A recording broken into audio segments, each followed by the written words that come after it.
오늘 시편 13편 제가 1절부터 6절의 말씀 통해서 주여 어느 때까지입니까? 라는 제목으로 말씀을 전할 건데, 부제목을 제가 하나 정했어요. 우리의 기도는 헛되지 않습니다. 제가 왜 이렇게 정했는지는 들어보시면 아실 겁니다. 이 시편 13편은 원수로 인한 고통 가운데 주님을 향해서 간절히 외쳐 부르는데 주님이 응답하지를 않으세요. 침묵하시는 겁니다. 그런 가운데 말할 수 없는 탄식으로 주님 앞에 호소하고 있는 시편이 13편이에요. 누구의 탄식이냐? 다윗의 탄식입니다. 1절 2절 한번 보겠습니다. 악쟁에게 준 다윗의 시. 오 주여 어느 때까지 나를 잊으려 하시나이까? 영원히 잊으려 하시나이까? 주의 얼굴을 어느 때까지 내게 숨기려 하시나이까? 내가 어느 때까지 날마다 마음속으로 슬퍼하며 내 혼 안에서 계획하리이까? 내 원수가 어느 때까지 내 위로 높여지리이까? 오늘 제목이 주여 어느 때까지니까잖아요. 여기 보면 다윗이 4번에 걸쳐서 어느 때까지니까 라고 기도합니다. 이 4가지를 이렇게 살펴보면 첫 번째가 어느 때까지 나를 잊으려 하시나이까? 두 번째는 어느 때까지 주의 얼굴을 내게 숨기려 하시나이까? 세 번째는 어느 때까지 날마다 마음속으로 슬퍼하며 내 혼 안에서 계획하리이까? 무슨 말이냐면 언제까지 내 생각 속에서, 내 마음 속에서, 내 혼 안에서 슬퍼하며 괴로워해야 되겠습니까, 주님? 네 번째가 뭐냐면 우리 1, 2절, 2절에 다 나오죠. 어느 때까지 내 원수가 내 위로 높여지리이까? 어느 때까지니까, 주님? 이게 하나님의 침묵 속에서 느끼는 다윗의 솔직한 감정들이에요. 어떤 감정이에요? 주님이 자기를 잊어버리신 것 같고, 자기를 피해서 일부러 숨으신 것 같고, 이게 지금 다윗이 느끼는 솔직한 감정이에요. 또 지금 1절, 2절에 보면은 4번이나 반복적으로 주여 어느 때까지니까 라는 내용만 들어봐도 다윗이 지금 하나님의 침묵 속에서 기도하고 있는 게 이 13편의 기도가 처음은 아닐 거 아니에요. 그 전에도 그렇고 앞으로도 그렇겠지만 수도 없이 반복적으로 다윗이 기도한 겁니다. 근데 그럼에도 불구하고 그렇게 주님 앞에 매달려서 수도 없이 기도했지만 하나님은 여전히 어떻게 하셨다는 거예요? 침묵하셨다는 거예요. 침묵. 그래서 2절에 보면요, 날마다 마음속에서 슬퍼하며 내 혼 안에서 계획하리이까? 라고 얘기를 하죠. 그러니까 다윗이요, 하나님 앞에 어느 때까지니까 하면서 부르짖는데 주님이 침묵하시거든요. 말씀을 안 하세요. 응답을 안 하세요. 그런 가운데서 다윗은 무엇과 싸웠어요? 의심의 생각들과 싸운 겁니다. 주님이 나를 잊어버리신 건 아니실까? 나를 버리신 건 아니실까? 분명 알고 있지만 너무나 힘들고 고통스럽고 어렵고 또 주님이 침묵하시기 때문에 그런 의심의 생각들과 막 치열하게 싸우면서 주님 앞에 이런 고백을 하는 겁니다. 여러분도 이러한 생각의 전쟁을 치러보셨겠지만 이런 생각의 전쟁들, 의심의 안개와 싸우는 이러한 생각의 전쟁들은 사람의 마음을 지치게 하고 기진하게 합니다. 여러분, 히브리서 12장 3절에 가면 죄인들이 자기를 대적하여 이처럼 거역한 것을 견디어 내신 분을 깊이 생각할지니 이것은 너희가 너희 생각 속에서 지치고 기진하지 아니하게 하려 함이라. 여러분, 이러한 생각의 전쟁은 사람의 마음을 지치고 기진하게 합니다. 그런데 그럴 때마다 어떻게 해야 돼요? 지치고 기진하다 보면 낙심할 수 있고 절망할 수 있고 또 주님을 향해서 오해를 가지고 불평을 쏟아놓을 수 있죠. 그래서 생각이요, 이런 생각의 전쟁 가운데서도 불구하고 생각을 계속 어떻게 해야 돼요? 주께로 고정시켜야 됩니다. 그런데 그런 싸움 가운데 있는 다윗에게 있어서 더욱더 다윗을 지치게 만든 것이 있었는데 그게 2절 후반부에 나오는 거예요. 뭐예요? 원수들의 높아짐이에요. 원수들의 높아짐. 4절도 한번 보세요. 4절도 같은 부분을 얘기하고 있거든요. 나의 원수가 말하기를 내가 그를 쳐서 이겼다 할까 염려하고 내가 흔들릴 때 나를 괴롭히는 자들이 길보할까 염려하나이다. 그러니까 다윗이요, 자기는 낮아지는데 원수는 어떻게 돼요? 높아지거든요. 자기는 절망스럽고 슬픈데 원수는 어떻게 해요? 기뻐한단 말이에요. 근데 하나님의 침묵 가운데서 그러한 대조는 이 다윗을 더욱더 절망하게 만들고 불안하게 만들고 염려하게 만들었을 거라는 말이에요. 그래서 3절에 보면은 자신이 뭐라고요? 사망의 잠을 잘까 염려하며 그렇게 해요. 그러니까 주님 언제까지 침묵하려고 하십니까? 지금 당장에 주님께서 응답하셔야 되는 상황입니다. 주님, 나는 한정없이 낮아지고 원수는 한정없이 높아지고 있거든요. 나는 이 슬픔 속에 고통 가운데 있는데 원수들은 지금 기뻐하고 있거든요. 주님, 더 이상 늦어지시면 안 됩니다. 더 이상 침묵하시고 응답이 늦어지면 나는 너무 낮아져서 흔적도 없이 사라지고 원수가 모든 것들을 장악해서 나를 기다리고 있는 것은 죽음밖에는 없습니다. 이런 표현이에요. 그러나 여러분, 중요한 거는요, 하나님은요, 하나님의 기도의 응답의 때는요 완벽해요. 이르거나 늦거나 하는 경우가 전혀 없습니다. 우리가 생각하기에 왜 이렇게 응답이 늦지? 배우자를 놓고 기도하는데 주님 배우자를 주십시오. 근데 왜 안 나타나지? 내 나이가 점점 먹어가는데 왜 나타나지 않지? 주님, 이 좀 가난의 문제, 이 빚의 문제를 좀 해결해 주십시오. 근데 왜 자꾸 빚이 더 불어나지? 이 건강을 주님 좀 치료해 주십시오. 왜 낫지 않지? 주님, 더 이것이 오래되고 더 지속되다 보면은 그때는 어찌할 바가 없을 것 같습니다. 죽음 외에는 달리 방법이 없을 것 같습니다. 주님, 계속해서 침묵하시면 어떻게 합니까? 어느 때까지 침묵하려고 하십니까? 묻고 있는 거예요. 근데 뭐라고요? 하나님의 응답의 때는요 항상 완벽하게 주어집니다. 절대 이르거나 늦거나 하는 경우가 없어요. 여러분, 내가 바라는 응답의 내용과 때와 주님이 주시고자 하는 응답의 내용과 그 때는 전혀 다를 수 있어요. 중요한 건 뭐냐면 내가 바라는 응답보다 주님이 주시고자 하는 응답은 훨씬 더 좋다는 겁니다. 내가 생각하는 그 때보다 하나님이 주시는 때는 완벽한 타이밍이라는 사실이에요. 여러분, 우리 주님은 역전의 명수세요. 역전의 명수. 여러분, 결혼부터 시작해서 드라마틱한 거 좋아하시잖아요. 영화 같은 거 좋아하시잖아요. 은혜로 산 사람들은 이러한 고백이 절로 나와요. 주님 역전의 명수시거든요. 이 판을 어떻게 뒤집나 했는데 주님이 기가 막힌 방법으로 판을 뒤집어 엎어버리십니다. 주님은요, 그 원수들 가운데서 자중질환이 일어나서 스스로 멸망하게도 할 수 있는 분이 우리 주님이세요. 그들이 자기께 빠져서 스스로 자멸하게 하실 수 있는 분도 우리 주님이세요. 여러분, 주님의 침묵이라는 거는요 우리의 버려짐이 아닙니다. 주님의 그 승리에서 제외된 것이 아니에요. 가장 완벽한 것을요 완전한 때에 주님이 완전한 승리로 주시고자 함이 바로 하나님의 침묵입니다. 근데 중요한 건 뭐냐면 그럼에도 불구하고 그 시간의 끝이 언젠지를 모르기 때문에 우리는 인내로 견뎌내야 한다는 거예요. 근데 그렇게 인내로 견뎌내야 할 때 우리에게 있어서 정말 중요한 한 가지가 있습니다. 다윗은 그것을 알고 하나님 앞에 간구하고 있어요. 그게 뭐냐면 3절에 오 주 내 하나님이여 나를 깊이 살피시고 내 말을 들으소서 나의 눈을 밝히소서.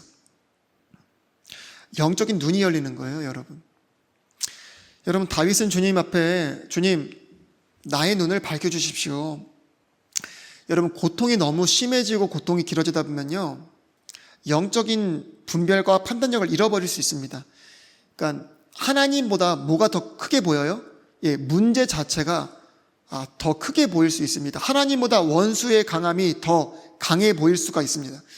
그런데 영적인 눈이 열려서 자신이 처한 영적 현상, 영적 상태를 볼 수 있다면 자신이 얼마나 더 유리한 고지를 점령하고 있다는 사실을 알 수 있단 말이에요. 대표적으로 열왕기하 4장에 가면 엘리사가 나오죠. 시리아 왕과 이스라엘 왕이 이렇게 전쟁을 하는데요. 시리아 왕이 어디에 있는지, 어떤 계획을 하는지, 침소에서 무슨 말을 하더라도 거기에 스파이가 있는 것도 아닌데 엘리사가 이스라엘 왕에게 다 알려주는 겁니다. 그러니까 이 시리아 왕의 모든 계획과 계략과 지혜는 다 숲으로 돌아가 버리는 거예요. 얼마나 화가 나겠어요. 너무너무 화가 나서 엘리사를 잡으러 도단이라는 이 도시에 와서 그 다 에워싼 겁니다. 군대, 병거들 다 끌고 와서 다 에워싸버린 거예요. 그 다음에 어떻게 됐어요? 그 다음부터는 제가 말씀을 읽을게요. 열왕기하 6장 15, 17절에 가면 하나님의 사람의 종이, 엘리사에게 한 종이 있었는데 일찍 일어나서 나갔는데 보라, 군대가 말과 병거들과 함께 그 도시를 에워쌌으므로 그의 종이 그에게 이르되 아 슬프다 내 주인이여 우리가 어찌하리이까 하매 그가 대답하되 두려워하지 말라 우리와 함께한 자들이 그들과 함께한 자들보다 더 많으니라.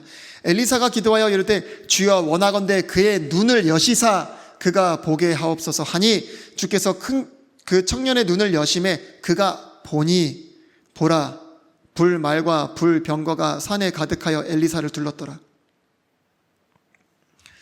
여러분 우리가 눈에 보고 있는 상황과 주님께서 보고 계신 상황은 전혀 다를 수 있습니다.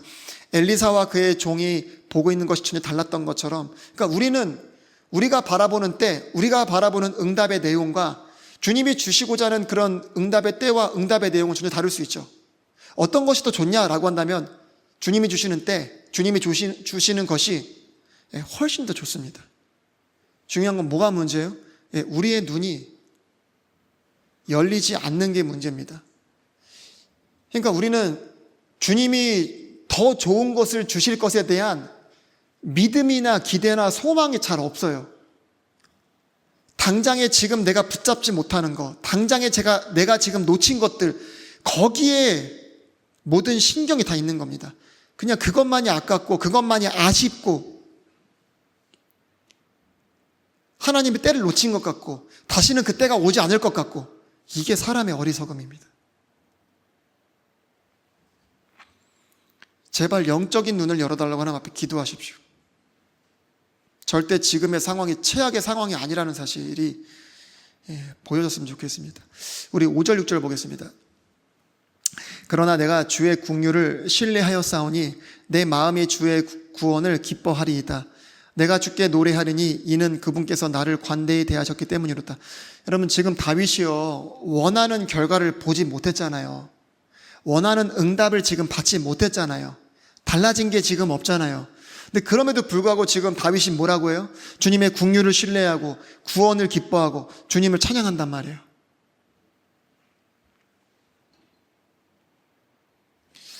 여러분 제가 이 시편 6편을 읽었을 때는요, 다윗은 지금 주님 앞에 왜 주님 침묵하십니까? 침묵하십니까? 왜 응답하지 않으십니까? 응답하지 않으십니까? 라고 주님 앞에 외치고 있지만, 제가 5절 6절을 읽고 나서 보기에는요, 다윗의 기도에는 응답이 있었습니다. 지금 다윗의 두 손은 빈손이 아니에요.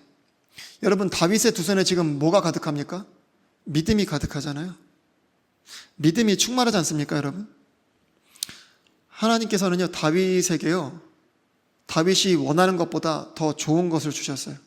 더 큰 은혜를 주셨습니다. 그래서 저는 부제목을 그래서 이렇게 정한 거예요. 다윗의 기도는 헛되지 않았다. 다윗의 기도는 헛되지 않았습니다. 여러분, 우리가 기도할 때마다 주님이 바로바로 응답하시는 거, 그거 좋은 일이죠. 감사한 일이죠. 그러나 주님이 내가 기도할 때마다 바로바로 주신다면 내가 원하는 것들은 얻을지언정 이것만큼은 절대 잘하지 않습니다. 이게 뭐예요? 믿음은요, 절대 잘하지 않습니다. 창세기에 좋은 예가 있죠. 요즘 우리 창세기 보고 있는데 모든 기원은 다 창세기에 있다고 봐야 돼요. 여러분, 아브라함에게 주님께서 75세 하란에서 부르셨는데 이삭을 아브라함도 사라도 한 살이라도 더 젊을 때 주님이 주시면 좋지 않으시겠어요? 이삭의 IQ를 위해서라도, 이삭의 건강을 위해서라도, 한 살이라도 더 젊을 때 주시면 좋잖아요. 근데 왜 25년이나 더 걸려서 100세에 주시죠?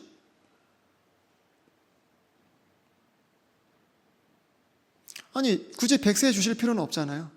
미리 주셔도 되는데. 어떻게 보면 아브라함에게 있어서 25년이라는 것은 하나님의 침묵과도 같았죠.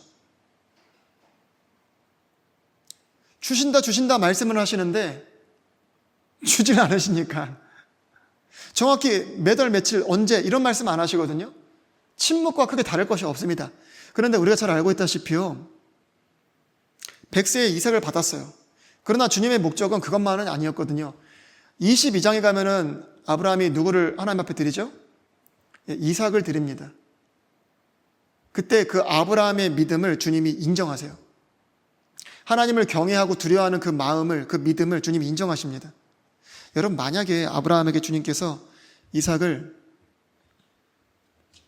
일찍 주셨다면 주님, 엘리에셀 주님 앞에 살기를 원합니다. 이런 말을 나올 필요도 없었겠죠?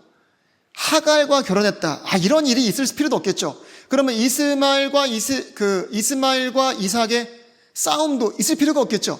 하갈이 쫓겨날 이유도 없죠.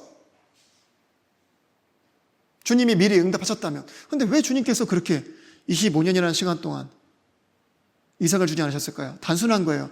여러분, 우리가 기도하는 족족 응답받는 것만이 절대 좋은 게 아닙니다.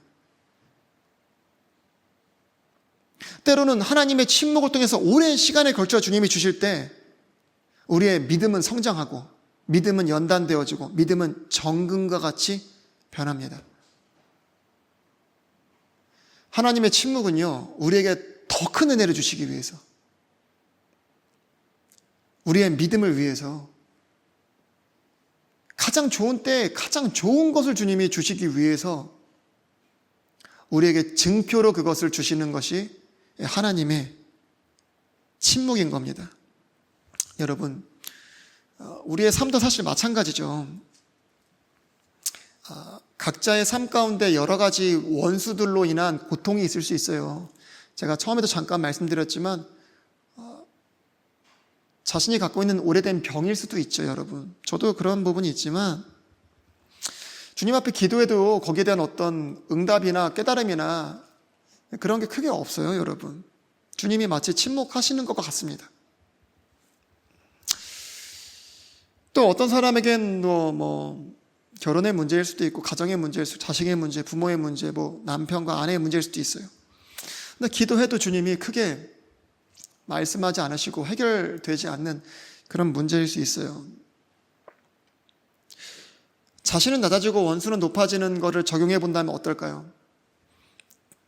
자신의 병세는 더 심해지고 자신의 몸 상태는 더 안 좋아지고 문제는 더 심각해지고 그로 인해 피해는 더 커지고, 근데 그런 부분을 놓고 하나님 앞에 아무리 기도해도 응답이 안 되는 겁니다. 왜 주님께서 침묵하실까요? 제가 좀 전에 말씀드렸죠. 뭐를 위해서?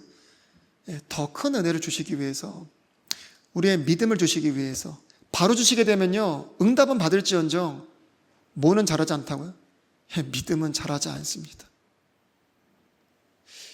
저는 이 부분도 참 중요하다고 생각해요. 여러분, 사실 믿음 없이 내가 무엇을 받든 그것이 유지될 수 있을까요? 그것이 올바르게 사용되어지고 올바르게 사랑되어질 수 있을까요? 저는 주님께서 믿음을 단련하시고 그 믿음과 함께 응답을 주신다는 것은 굉장히 큰 의미가 있다고 생각해요. 그 응답이 아름답게 보존되어지고 사용되어지고 또 유지될 수 있는 가장 최고의 선물과 함께 주님 주신다. 그것이 무엇이에요? 믿음입니다. 그래서 하나님의 침묵은요, 믿음을 위해서 가장 좋은 때 가장 좋은 것을 주시기 위해서 주님이 주시는 증표다. 하나님의 침묵이라는 시간은. 여러분, 하나님의 이 침묵 가운데서도 기도를 쉬지 마세요. 응답이 없고 하나님의 임재가 느껴지지 않고 침묵하신다고 해서 기도를 쉬어서는 안 됩니다. 그렇다고 해서 이 생각의 전쟁터에서 물러서지 마세요. 기도로 계속 싸우세요. 여러분의 기도는 헛되지 않습니다. 여러분, 오늘 다윗의 기도가 헛됐어요? 헛되지 않았음을 5절, 6절에서 우리에게 분명히 확인시켜 줍니다. 여러분, 여러분의 기도는 헛되지 않습니다. 싸움을 멈추지 마세요. 하나님이 완벽한 타이밍에요, 가장 완벽한 것을 주실 줄 믿습니다. 제가 기도하고 마치도록 하겠습니다.